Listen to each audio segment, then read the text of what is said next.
देखो 2026 में अगर देखा जाए तो म्यूचुअल फंड में जो रिटर्न है वो सबसे ज़्यादा असर कुछ ऐसे सेक्टर पे कर सकता है जैसे कि फिनेंशियल सेक्टर, टेक्नोलॉजी सेक्टर। ये दो ऐसे सेक्टर हैं जो अधिकतर म्यूचुअल फंड के एलोकेशन में यहाँ पे देखने को मिलते हैं और ज़्यादा एलोकेशन के साथ देखने को मिलता है। ऐसा नहीं है कि 1%, 1.5% या 2% का एलोकेशन है, एलोकेशन आपको ज़्यादा देखने को मिलेगा।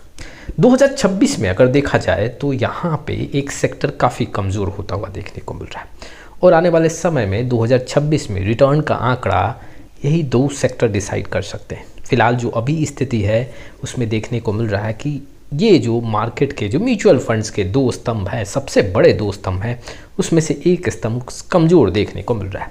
देखो 2020 के बाद, गिरावट के बाद अगर आप देखोगे तो 2021 में जब मार्केट काफ़ी ज़्यादा बूम देखने को मिला, उसमें टेक्नोलॉजी सेक्टर का सबसे बड़ा हाथ था। इट मीन्स कि वहाँ पर रिटर्न काफ़ी ज़्यादा देखने को मिला।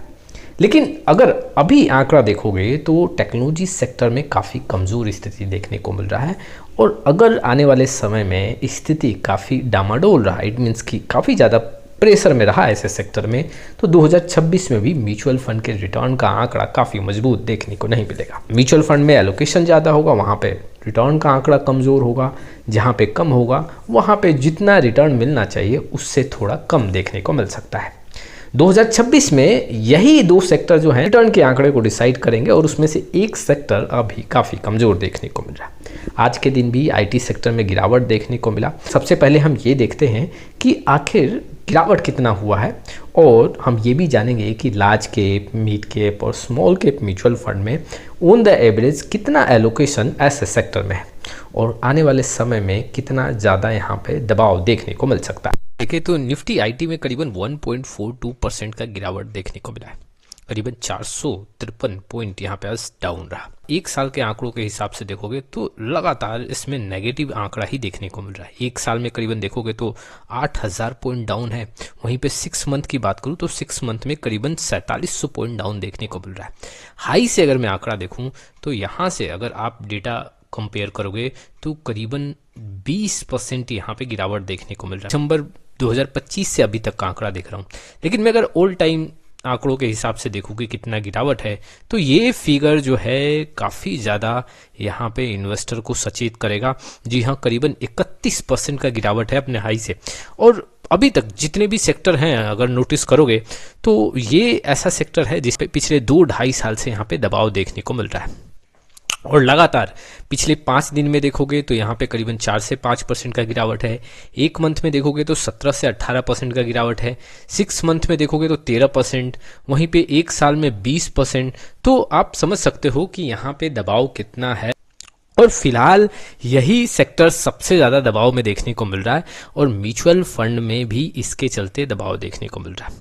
देखो मैं आपके सामने कुछ और आंकड़े रखता हूँ। ओवरऑल एवरेज देखूं कि हर एक म्यूचुअल फंड में कितना % आईटी का एलोकेशन है। ओवरऑल आप मार्केट कैप के अकॉर्डिंग यहाँ पे एलोकेशन देखोगे। जैसे कि मैं अगर लार्ज के फंड की बात करूँ तो ओवरऑल आपको ऑन द एवरेज 8 से 10% के बीच में टेक्नोलॉजी सेक्टर पे आपको यहाँ पे एलोकेशन देखने को मिलेगा। इट मीन्स कि आप कोई भी म्यूचुअल फंड लार्ज कैप का उठा के देख लो, वहाँ पे कुछ ना कुछ आपको आईटी सेक्टर का एलोकेशन देखने को मिलेगा ही मिलेगा। लेकिन मैं पूरा ऑन द एवरेज अगर डेटा देखूं तो यहाँ पे 8 से 10% यहाँ पे टेक पे एलोकेशन है। वहीं पे अगर मिड के बात करूं तो मिड के यहाँ पे करीबन 7 से 10% जो एलोकेशन है वो आईटी सेक्टर पे है। इट मीन्स कि टेक्नोलॉजी सेक्टर पे है। यहाँ पे एलोकेशन 7 से 10% ज़्यादा देखने को मिल रहा है और देखो जहाँ पे ज़्यादा एलोकेशन होगा वहाँ पे थोड़ा सा दबाव भी ज़्यादा देखने को मिलेगा। वहीं पे स्मॉल कैप की बात करूँ तो टेक्नोलॉजी सेक्टर पे जो एलोकेशन है वो करीबन 4 से 5% के बीच में है और यहाँ पे कम रिस्क देखने को मिल रहा है। देखो आने वाले समय में अगर आईटी सेक्टर में और ज़्यादा दबाव देखने को मिले तो कम से कम स्मॉल कैप में इसका असर कम देखने को मिलेगा। ऐसे तो स्मॉल कैप में ऑलरेडी गिरावट काफ़ी ज़्यादा है। सबसे ज़्यादा जो दबाव यहाँ पे देखने को मिल सकता है वो मिड कैप में देखने को मिल सकता है, लार्ज कैप में देखने को मिल सकता है। और देखो अगर मैं ग्रोथ ट्रेंड की बात करूँ, लोकेशन में कितना यहाँ पे डेटा इंक्रीज हो रहा है तो यहाँ पे लास्ट 6 मंथ में 12 से 13% यहाँ पे एलोकेशन में इंक्रीज देखने को मिला है लार्ज कैप कैटेगरी में। सही है, यहाँ पे गिरावट हो रहे हैं ऐसे स्टॉक्स में, तो यहाँ पे एलोकेशन इंक्रीज हो रहा है, लेकिन कहीं ना कहीं अगर आने वाले समय में और ज़्यादा गिरावट हुआ तो ऐसे म्यूचुअल फंड में नुकसान भी काफ़ी ज़्यादा देखने को मिलेगा।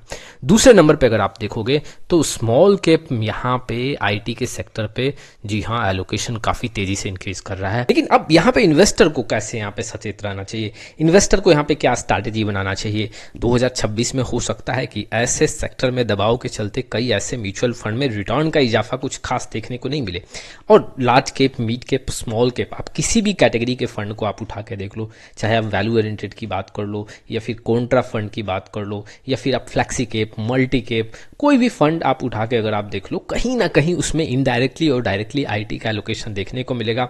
तो इनडायरेक्टली और डायरेक्टली कहीं ना कहीं अगर ये सेक्टर नहीं चलता है तो आपके म्यूचुअल फंड में आंकड़ा जो रिटर्न का है वो थोड़ा सा कम हो सकता है। अब दबाव कितना देखने को मिल रहा है, लार्ज कैप, मिड कैप और स्मॉल कैप का एलोकेशन कितना है, अब ये सारे आंकड़े आपके सामने आ गए। लेकिन अब म्यूचुअल फंड इन्वेस्टर को यहाँ पे क्या करना चाहिए।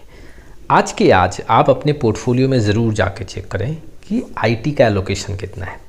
अब इसका मतलब ये नहीं कि आपने कोई सेक्टर फंड यहाँ पे लिया होगा तभी आईटी का एलोकेशन होगा। आपके किसी भी म्यूचुअल फंड में आईटी का एलोकेशन हो सकता है। और ओवरऑल जैसे कि आप अपने पूरे पोर्टफोलियो में लार्ज कैप, मिड कैप और स्मॉल कैप का एलोकेशन चेक करते हो, वैसे सेक्टर वाइज एलोकेशन को भी समझो। आईटी सेक्टर का एलोकेशन अगर मान लो कि 30%, 35% आपके पोर्टफोलियो में देखने को मिल रहा है तो उसमें रिस्क का पैरामीटर काफ़ी ज़्यादा बढ़ सकता है। और अगर ऐसे सेक्टर ज़्यादा गिरते हैं और आने वाले समय में तो आपके म्यूचुअल फंड पोर्टफोलियो में और ज़्यादा प्रेशर बनता हुआ देखने को मिलेगा। तो सबसे पहले आपको आईटी का एलोकेशन देखना है। अगर वाकई में कम है, आपको कोई पैनिक सिचुएशन में आने की ज़रूरत नहीं, अपने इन्वेस्टमेंट को कंटिन्यू करो, एसआईपी के थ्रू जाओ। लेकिन अगर ठीक वहाँ पे एलोकेशन ज़्यादा है तो आप अपने आईटी के एलोकेशन को कम करो। आईटी सेक्टर बेस्ड कोई म्यूचुअल फंड है, वहाँ पे आपका एलोकेशन ज़्यादा है तो उसके एसआईपी अमाउंट को कम करो। कोई ऐसा म्यूचुअल फंड जहाँ पे आईटी सेक्टर का काफ़ी बड़े एलोकेशन के साथ दिख रहा है तो वहाँ पे अपने एसआईपी को कम करो। ऐसे अपने एलोकेशन को कम करके और धीरे धीरे 6 महीने और 1 साल में आईटी पे जो आपका एलोकेशन दिख रहा है वो कम हो सकता है। ऐसे स्ट्रैटेजी के साथ आप कर सकते हो। इन्वेस्टर को मैं यहाँ पे ये भी बताना चाहता हूँ, कई इन्वेस्टर मेरे से पूछ रहे हैं आईटी में बहुत ज़्यादा गिरावट है, क्या यहाँ पे मैं 2 लाख 3 लाख रुपए लमसम कर दूँ, 5 साल बाद तो पैसा बनेगा ही बनेगा। देखो पैसा तो बनेगा ही बनेगा, लेकिन शॉर्ट ड्यूरेशन में रिस्क काफ़ी ज़्यादा होगा। बहुत जल्दी हो सकता है आपने 5 लाख रुपए का लमसम किया, वो 20% गिर गया तो करीबन आपका जो पैसा है वहाँ पे 1 लाख रुपए का नुकसान हो जाएगा। और नुकसान जब होगा उस समय जो है आपका साइकोलॉजी जो है वहाँ पे सेट नहीं हो पाएगा और उसके बाद हो सकता है प्रेशर में आके लॉस को ही काट दो। वहाँ पे बोलो चलो कोई नहीं, पैसा निकाल लो, कहीं इससे भी ज़्यादा नुकसान ना देखने को मिले। तो ऐसा सिचुएशन हो सकता है। तो ये गलती नहीं करना है कि लालच में आके इट मीन्स कि ये यहाँ पे सस्ता दिख रहा है मार्केट तो बहुत बड़े एलोकेशन के साथ यहाँ पे लमसम कर दें, ये भी आपको मैं सुझाव नहीं दूंगा। लिमिटेड एलोकेशन के साथ आप लमसम करो कि अगर कुछ नुकसान भी हो तो हम कहीं ना कहीं सर्वाइव कर लें, अपने पोर्टफोलियो को बहुत बड़ा डैमेज होने से बचा लें। तो ये कुछ इन्फॉर्मेशंस थे जो इन्वेस्टर के लिए इंपॉर्टेंट थे। आपका क्या राय है इस वीडियो को लेकर कमेंट बॉक्स में जरूर आए। फिर मिलेंगे एक नए वीडियो के साथ, तब तक के लिए जय हिंद, जय भारत।